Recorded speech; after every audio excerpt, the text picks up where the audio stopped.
अंतरराष्ट्रीय युवा विद्वान, जैन दर्शन में यूनिवर्सिटी टॉप व गोल्ड मेडलिस्ट, जैन सिद्धांत एवं न्याय विषयों को सरलता से समझाने वाले, यूएसए, इंग्लैंड, ऑस्ट्रेलिया आदि अनेक देशों में जैन धर्म की महती प्रभावना करने वाले, पंडित टोडरमल पुरस्कार, युवा विद्वत रत्न आदि अनेक पुरस्कारों से सम्मानित मूर्धन्य विद्वान डॉक्टर संजीव कुमार गोधा जयपुर द्वारा जानिए धर्म का मर्म।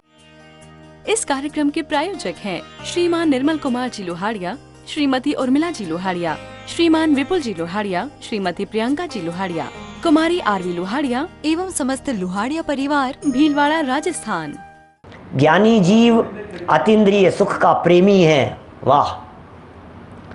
ज्ञानी जीव किसका प्रेमी है? अतीन्द्रिय सुख का प्रेमी है, अपने में अपनापन करना चाहता है। ज्ञानी जीव अतीन्द्रिय सुख का प्रेमी है तो अज्ञानी विषय सुख का प्रेमी है। बोलो, आपको किस में प्रेम है? आपको विषयों के सुख में प्रेम है या आपको आत्मा के प्रति प्रेम है? बोलो।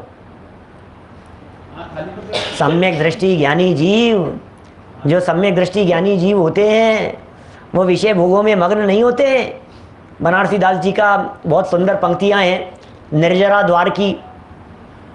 ऐसा सुंदर लिखा उन्होंने, ज्ञानी मगन विषय सुख माही, यहु विपरीत संभवे नाही। ज्ञान कला जिनके घट जागी, ते जग माही सहज वैरागी।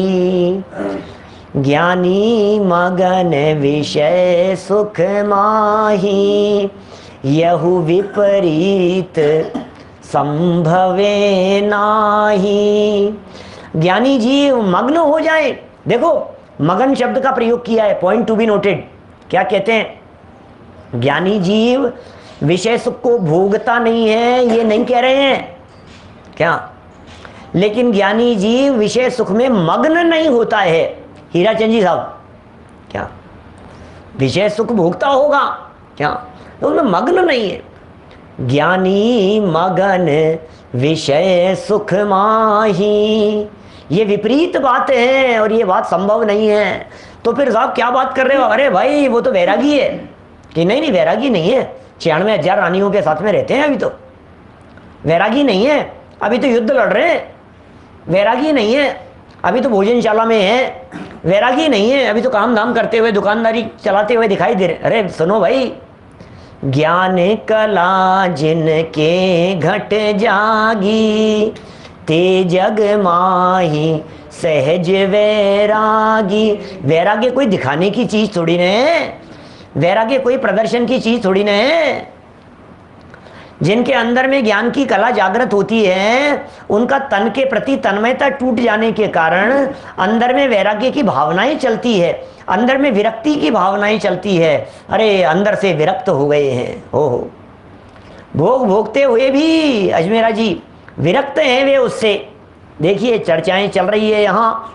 ज्ञानी जीव अतीन्द्रिय सुख का प्रेमी है। वाह! एक बार उसने चख लिया है, ज्ञानी जीव ने एक बार चख लिया है, आनंद को चख लिया है, अतीन्द्रिय आनंद को चख लिया ज्ञानी ने एक बार। क्या वो अतीन्द्रिय सुख का प्रेमी है?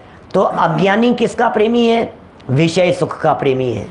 इसलिए सम्यक्ति को उपदेश है कि वे अपनी शुद्ध निश्चय नए आलम्बन लेता हुआ परिणामों को शुद्ध रखे। ये ज्ञानी को उपदेश दिया जाता है, ये ज्ञानी को आदेश दिया जाता है, ये ज्ञानी को संबोधन कर रहे हैं वीतरागी संत। हे ज्ञानियों, हे भेद विज्ञानियों, हे आत्मज्ञानियों, हे अपने में अपनापन करने वालों, सुनो जरा। अपने में अपनापन करने वालों जरा सुनो, ये क्या बात कह रहे हैं। सम्यक दृष्टि ज्ञानी जीव अपने शुद्ध आत्मा में अपनापन करता है। सम्यक दृष्टि ज्ञानी जीव की तन्मयता शुद्ध आत्मा के साथ में होती है। अपने परिणामों को शुद्ध रखो, अपने परिणामों को शुद्ध रखो। क्या ख्याल में आ रही है बात? अपने परिणामों को शुद्ध रखिए। इसलिए सम्यक्ति को उपदेश है कि वे अपनी शुद्ध निश्चय ने आलम्बन लेता हुआ परिणामों को शुद्ध रखे। वाह! अपने परिणामों को शुद्ध रखे। देखिए जरा क्या कह रहे हैं, कहा भी है। ओहो, या निचोड़ या ग्रंथ को, क्या तजे शुद्ध नए बंद है, गहे शुद्ध नए मोख। ये पंक्तियां हैं बनारसी दास जी की। हिद में मात्र तात्पर्य है, हे यह शुद्ध नयो नहीं, नास्ति बंधस्तदत्यागात, तत्यागात बंध एव ही। क्या तो क्या क्या गजब बातें पढ़ पढ़ करके ऐसा मन करता है कभी कभी तो इन गाथाओं और इन पंक्तियों को गुनगुनाते रहो, कुछ भी नहीं करना, 15 मिनट बैठ करके द्रव्य संग्रह की प्राकृत गाथाओं का पाठ करो, बस कुछ नहीं। रोज 15 मिनट बैठ करके सामूहिक पाठ करो, घर में पाठ करो, छेड़ाला की पंक्तियों का पाठ करो, कुनकुन शतक का पाठ करो, 12 भावनाओं का पाठ करो। 15 मिनट के लिए पाठ की योजना बनाओ। लॉकडाउन का समय है, ऑनलाइन करो, जूम पर करो, सबके लिए जूम फ्री है, 40 मिनट तक आईडी फ्री होती है। अपने परिवार वालों को लेकर के सबको साथ में रख करके 15 मिनट 20 मिनट आधा घंटा सारे परिवार वाले बैठेंगे, मूल गाथाओं का पाठ, सिर्फ पाठ करना है हमारे को। अरे गुनगुनाओ, उनमें जो आनंद है भाई साहब, साक्षात तीर्थंकर परमात्माओं की, वीतरागी संतों की वाणी जबान से तो निकालो, जबान से तो ये बहुत बड़ी चीज है। क्या सोचना जरा, जबान से इन शब्दों को निकलना, ये वीतरागी संतों की वाणी जबान से निकल रही है। कितना बड़ा काम है, आपकी जबान शुद्ध हो रही है। आपकी जबान पर जब वे गाथाएं गूंजेगी, गुंजायमान होगी, जब वे संस्कृत के बोल बोले जाएंगे, जब वे शब्द निकलेंगे आपकी जबान से, क्या तो क्या काम होगा, कुछ अद्भुत काम होगा। मूल है ये सब। इदमे मात्र तात्पर्य है, हे यह शुद्ध नयो नहीं, नास्ति बंधस्तदत्यागात, तत्यागात बंध एव ही। कि साहब संस्कृत बोलना नहीं आता, साहब प्राकृत बोलना नहीं आता, शुद्ध प्राकृत और संस्कृत बोलने का तरीका सिखाऊं क्या? शुद्ध प्राकृत बोलने का तरीका, शुद्ध संस्कृत बोलने का तरीका, बोलने के पहले बहुत धीरे धीरे उसे 3 बार पढ़ो, बहुत धीरे धीरे पढ़ो, एक एक अक्षर को देख करके।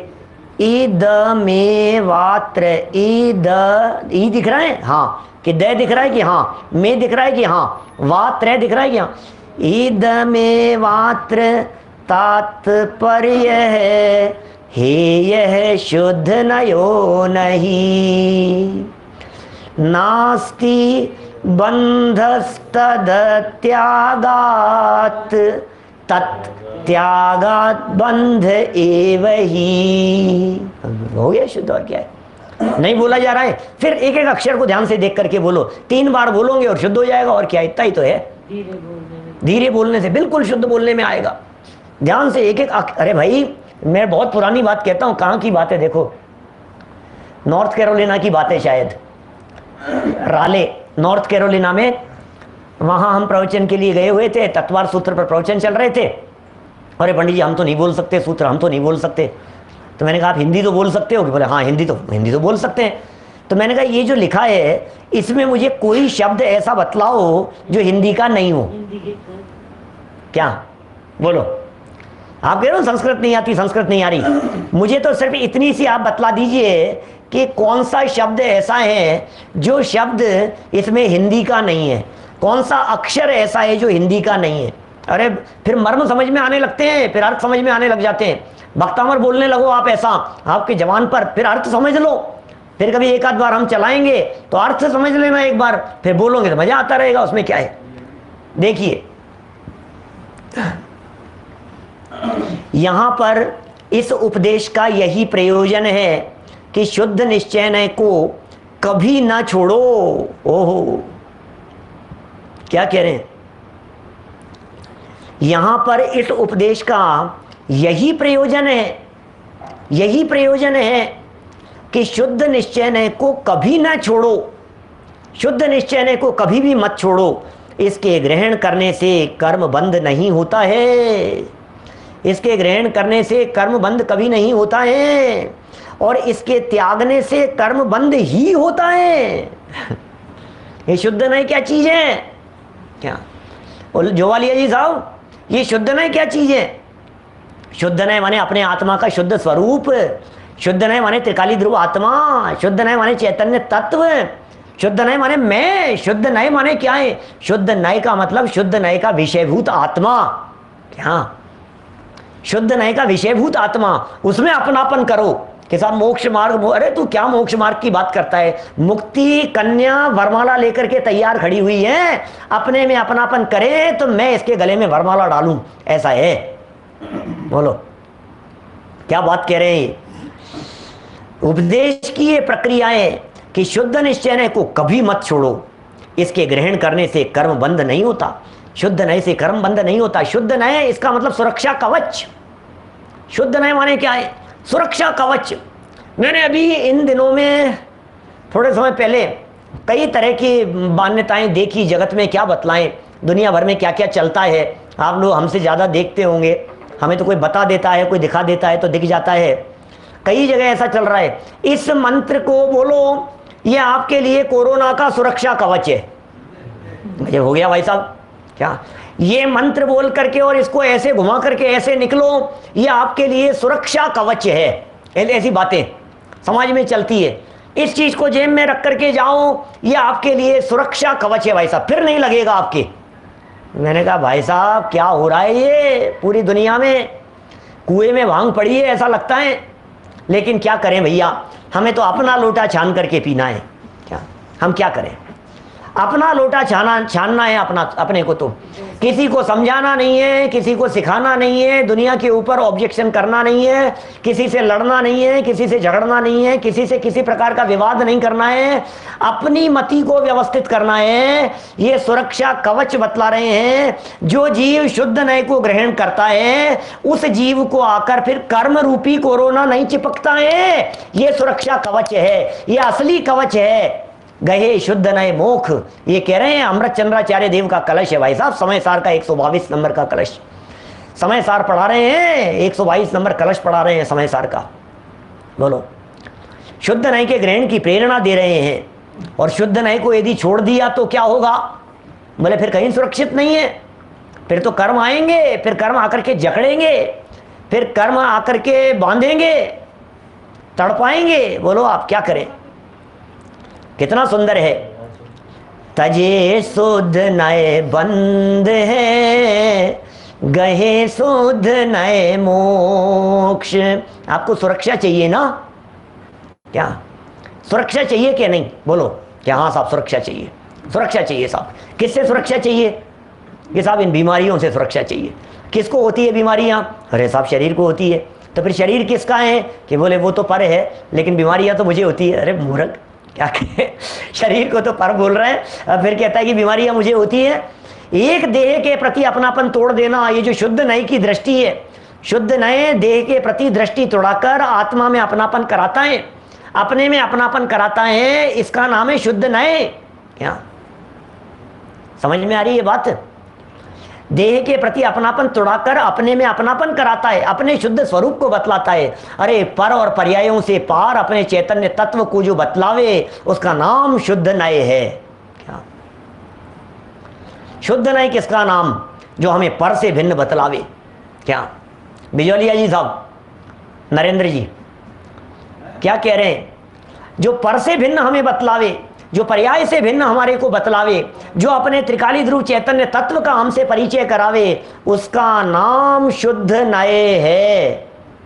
वो शुद्ध नय, शुद्ध नय शब्द के दोनों तरह से प्रयोग होते हैं। प्रेमचंद जी एडवोकेट साहब नानाजी दौसा से, बोलो क्या कह रहे हैं? ये कह रहे हैं यहां पर, ये बात बता रहे हैं। ये कैसी बात कह रहे हैं? बड़ी गजब गजब की बातें हैं भाई साहब, एक एक शब्द क्या मार्मिक है। कितनी सुंदर चर्चाएं हैं यहां पर। इस उपदेश का यही प्रयोजन है। इस उपदेश का प्रयोजन क्या है? क्या इस उपदेश का प्रयोजन क्या है? कि शुद्ध निश्चय को कभी ना छोड़ो, शुद्ध निश्चय को कभी मत छोड़ो। ओहो, कभी छोड़ मत देना इस शुद्ध निश्चय को। और इसके ग्रहण करने से कर्म बंद नहीं होता, कर्म आकर के नहीं चिपकेंगे भाई साहब। क्या बोलो? और इसके त्यागने से कर्म बंद ही होता है, इसके त्यागने से कर्म का बंद ही होता है। इसको त्यागो, आप त्याग दो। इसको त्यागने का मतलब अपने आप को शरीर मान लेना, इसको त्यागने का मतलब मूर्ख बने रहना। इसको त्यागने का मतलब सारे दुनिया में जगत में माथे फोड़ते रहना। और जिसने अपने शुद्ध स्वरूप का अनुभव किया अब सारे विवादों से बच गए। ये उपाय है भाई साहब गजब के। क्या ये गजब गजब के उपाय हैं जो यहां बतलाए जा रहे हैं। इसके त्यागने से कर्म बंद ही होता है, ही होता है। क्या इसलिए आचार्यों ने इसी को सम्यक दर्शन कहा है। आचार्यों ने इसी को सम्यक दर्शन कहा है। आगे और भी कहते हैं सम्यक दर्शन के संदर्भ में। पूरा समय सार इसी के लिए भरा पड़ा है। समय सार ग्रंथ की 13 नंबर की गाथा यहां प्रस्तुत कर दी। समय सार की 13 नंबर की गाथा पढ़ रहे हैं। देखिए शुद्ध नय की महिमा बतलाई है।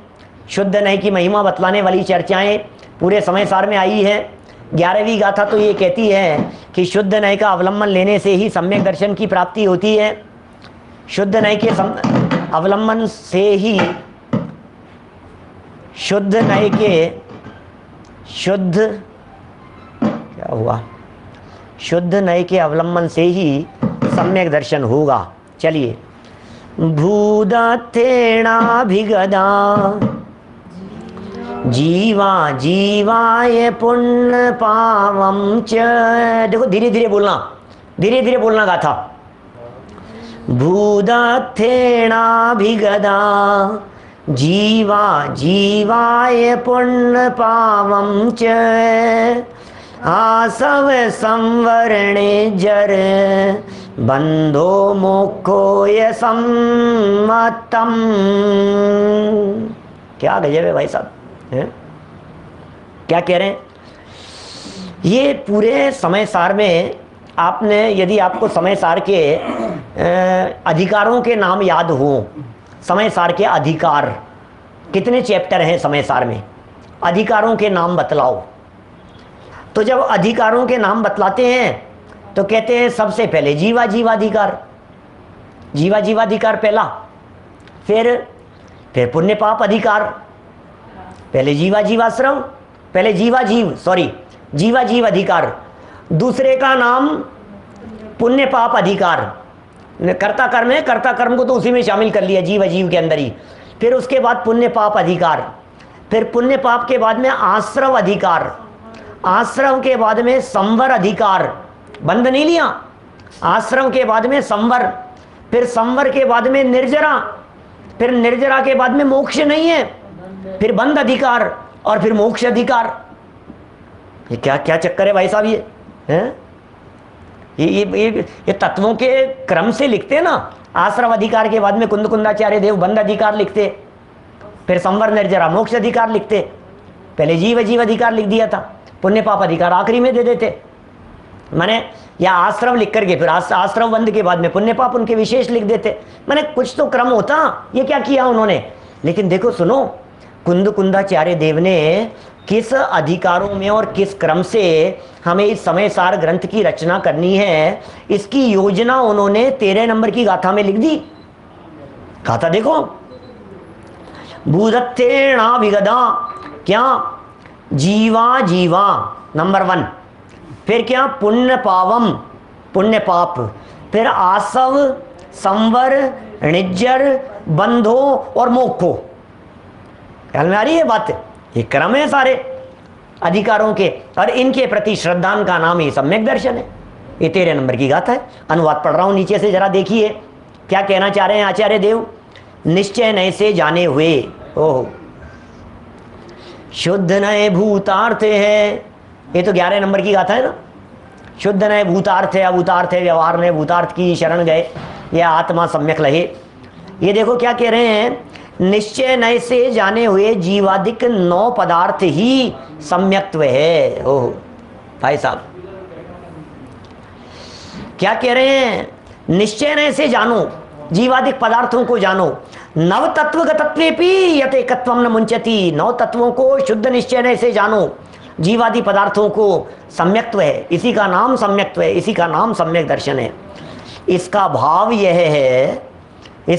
यह है कि इन पदार्थों का निर्माण जीव और अजीव 2 द्रव्यों के निमित्त से होता है।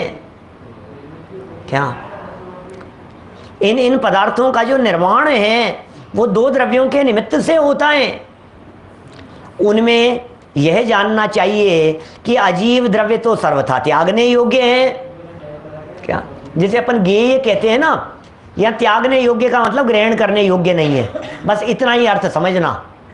यहाँ जो त्यागने योग्य कहा जा रहा है इसका अर्थ समझना ग्रहण करने योग्य नहीं है अजीव द्रव्य, और एक जीव द्रव्य उपादेय ग्रहण करने योग्य है।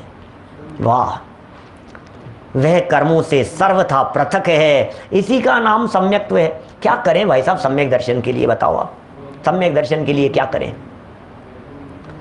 मैं कौन हूं इतना सा पहचान, मैं कौन हूं इतना सा ज्ञान, मैं कौन हूं इतने में समझ आना, मैं शरीर नहीं हूं, मैं शरीर का कर्ता धर्ता नहीं हूं, सारा काम हो गया। यही मोक्ष मार्ग है, यही मोक्ष है, यहीं से मुक्ति शुरू हो गई। और क्या है मोक्ष और मोक्ष मार्ग? इससे सरल कोई मोक्ष और मोक्ष मार्ग नहीं हो सकता है। कितने सरल भाषा में समझा दिया है। दो द्रव्य हैं, इनसे ही सबका निर्माण होता है, ये सबके निमित्त है। जीव और अजीव दो द्रव्यों के निमित्त से सारे पदार्थों का निर्माण हो गया, 9 पदार्थों का। जीव ने अजीव में अपनापन किया और आश्रव और बंध खड़े हो गए। जीव ने अजीव में अपनापन किया और आश्रव और बंध खड़े हो गए, और जीव ने अजीव के प्रति अपनापन तोड़कर अपने में अपनापन किया और संवर और निर्जरा तत्व खड़े हो गए। क्या समझ में आ रही है बात? ये बात समझ में आ रही है? क्या क्या कह रहे हैं ये? राजीव जी साहब बोलो, आगरा आ गए क्या आप जर्मनी से?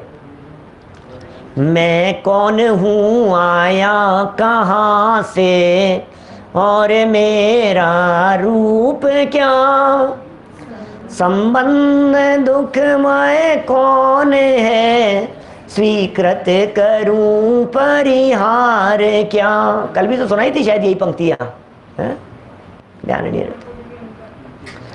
इसका विचार विवेक पूर्वक शांत होकर कीजिए, तो सर्व आत्मिक ज्ञान के सिद्धांत का रस रस, अरे सिद्धांत में रस है, सिद्धांतों में रस है।